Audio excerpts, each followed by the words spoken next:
Kama ulikuwa unamshambulia Konde Boy kuhusu kipara chake kwamba hajapendeza maybe ama anamuiga Ashake, basi imekula kwako bana. Konde Boy ameandika kupitia Insta story na amejibu juu ya kile ambacho ninyi mna feel ni tofauti kinoma noma. Konde Boy yuko bado nchini Kenya kama sijakosea, na kwa sababu tumeona picha za recent yuko pale, taarifa ya kurudi Dar es Salaam bado haijaonekana, lakini ameandika kupitia Insta story yake Harmonize juu ya kipara kile ambacho yeye amenyoa hapo.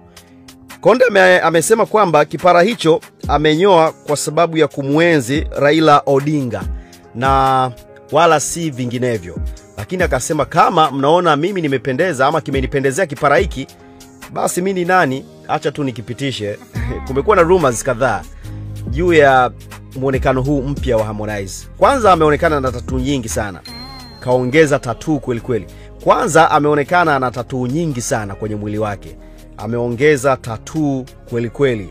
Kuna tattoo kama 4 sio 5 hivi juu ya kichwa chake amejichora. Na sijajua zina maana gani tattoo hizi, lakini uwepo ama kunyoa kwa kipara kile pasi na shaka kama ni kumuenzi Raila Odinga, lakini vile vile kuonesha hizo tattoo ambazo jamaa amezichora kichwani. Kazichora kwenye paji la uso hapo mbele kama ambavyo unaona, lakini vile vile kuna tattoo ameichora shavuni ambayo inaonesha alama ya muziki. Mbali na hivyo, hii ya shingoni ilikuwepo muda mrefu kidogo. Sehemu pia ya nyuma ya kichwa chake Harmonize amechora tattoo ya crown, alama ile ya ufalme. Sasa hii alama ya ufalme ameiweka nyuma. Tafsiri yake ni nini? Na nani kampa ufalme Harmonize?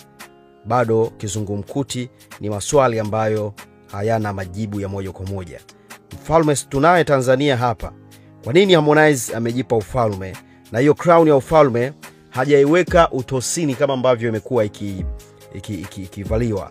Yeye ameichora upande wa nyuma ya mwili wake ya kichwa chake.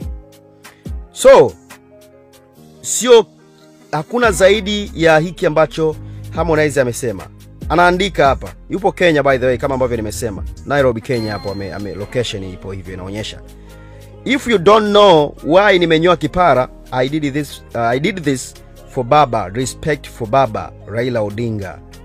RIP, sikutaka kusema but kwa kuwa mmekipenda, I am keeping it.